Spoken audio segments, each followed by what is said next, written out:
nit ñu bari dañuy am démb bu metti maanaam dafa am jëf yuñ defoon ci seen démb te yan ci jëf yooyu mën nañoo bon lool sax.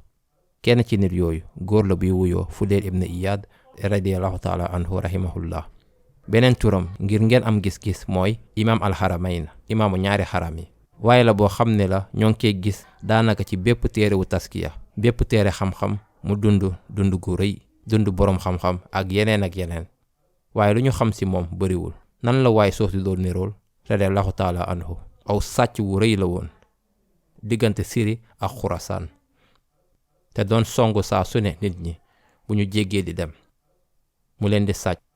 dafa daan soxor ak ñoom te ñépp a ko xamoon ndax li mu daan def. waaye li ko gën a suuxal Fudayl nee na dafa daan def zina saa su ne, maanaam dafa daan njaaloo ak ñenn ci jigéen yim daan taseel ci ñim daan songu.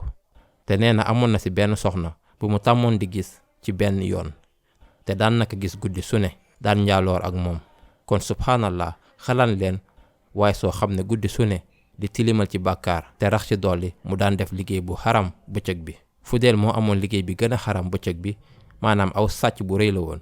daan am ay guddi yu bon di njaaloo guddi gu nekk. mu ne am na benn guddi bi may waaj a tàmbali njaaloo te maa ngi nekkoon ci yoon wi ma dégg benn waay su wax. ci benn nettali benn mbokk ndaw soosu la woon. mu doon tari nag aaya bii bu suraatul Hadiid. alam ya'ni lillazina amanu an taxsha'a qulubuhum li zikrillah wa ma nazala min alxaq wala yakunu kallazina utul kitaaba min qablu fa taala alayhimul amadu fa qasat qulubuhum wa kathiru minhum fasiqun. bii mooy fukk ak juróom benn aaya bu saar bii di alxadiid. mooy lëkkaloo ak tuub ak rëccu nit ñu bari ci seen démb. foofu la yàlla di waxe ndax waxtu wi jotul ci ñi ngëm seeni xol ragal yàlla subhaanahu wa taala, seeni xol dellu te di fàttaliku yàlla subhaanahu wa taala ak lépp lu wàcc tey dëgg, te ñu bañ a mel ni ña leen jiitu woon te téere wàcc ca ñoom ba diir ba yàggee seeni xol wow ba faf la ëpp ca ñoom saay-saay lañu. kon Fudayl radiyallahu anhu daa dégg aaya bi mu daldi ne balaa yaa rabbi qad aan, mu ne waaw sama borom waxtu bi jot na. Fudayl daldi wax ni kon ma dem njaaloowuma ak ndaw soosu guddi googu. bi ma nekkee di dox mu daldi ne ma gis benn mbooloo nit ñuy wax ci seen biir, ñoo ngi doon xool ndax dañoo war a dem wala dañoo war a des fiñ nekk. ci la benn ci mbooloo bi daldi ne nañu dem, beneen mbooloo ne nañu xaar. lu tax ñu ne nañu xaar? ñu daldi ne fa inna Fudayla ala tariq, ndaxte Fudayl mu ngi ci yoon wi. yaqta alayna, te Fudayl daf ñuy song. nañu xaar bu ñu demagum léegi ndaxte bëgguñu jàkkaarloo ak Fudayl. te Fudayl mu ngi doon déglu nit ñi di wax nan lañ ko ragalee. benn mbooloo jullit, benn mbooloo aji gëm, xam naa mbooloo bu doon dem Màkka te bëgguñu taseeg Fudayl ndax dañoo ragal Fudayl. te loolu moo ci gën a am solo, moom lañ gën a bàyyi xel ngir xam ndax dañoo war a dem wala toog. Fudayl nag daal ni wax ni faja'altu abkiya, ma tàmbali di jooy daal di téye sama sikkim. may wax bi ma jàppee sama sikkim ana bil layli fii ma'aasi wa qawmun minal muslimina haahuna yaxaafuuni. mu ne diiru guddi gi maa ngi doxal guddi gi di tilimal sama bopp ci lu neexul yàlla subhaanahu wa taala, te mi ngi am ay jullit yu ma ragal bëccëg.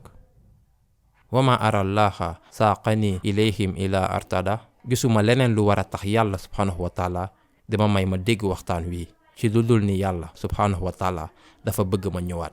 yàlla bëgg na ma dellu ci moom. mu daldi wax ni allahumma inni qad tubtu ilayka wa ja'altu tawbati mujawaratil baytil haram. mu ne yow yàlla maa ngi rëccu ci yow te maa ngi def sama tuub ngir dund ci wetu al masjidil haram. mu daldi tuxu nag Màkka, nekk fa dëkkaale ak ay boroom xam-xam yi nekk Màkka, nekk fa ci wetu kaaba gi ba daldi mujjee doon mufti Màkka. subhaanallah, mujjee doon imam alxaramayn. te Fudayl radiyallahu anhu laataa muy def lii jéem naa dem seeti nit yi mu loroon, nit yépp yi mu fàttaliku ñi mu daan sàcc. dem na ba ci ñoom delloo leen seeni alal ba noppi baalu leen àq, daldi nag dellu baytul haram. li ci des ci nettali la bokk. subhaanallah, lii lépp ci benn aaya. ndax waxtu wi jotul, ndax waxtu wi jotul, ndax waxtu wi jotul. yàlla moo ngi ñuy laaj saa su ne kenn ku nekk ci ñun ndax waxtu wi jotul ci seen xol mu delloo leen ci yàlla subhaanahu wa taala, te bu leen bàyyi seen xol mu wow. ndax waxtu wi jotul ngeen soppeeku benn yoon ba faw ci seen dund te ngeen jege yàlla subhaanahu wa taala. ñun ñëpp duñu doon ay boroom xam-xam yu mel ni Fudayl radiyallahu taala anhu, waaye mën nañoo doon ay jullit yu baax yu ànd ak yërmande yàlla subhaanahu wa taala te di nekk ak aji ngëm yi ak ñu dëggu yi ak ñu xare ci yoonu yàlla ak yonente yi bisu penc. kon ñoo ngi ñaan yàlla mu jéggal ñu te ñoo ngi ñaan yàlla mu bañ ñoo boole ci ñu bañ a dellu ci moom mu may ñu ñu mën a wuyu woote wii te mu may ñu ñu dee ci woote wii amiin.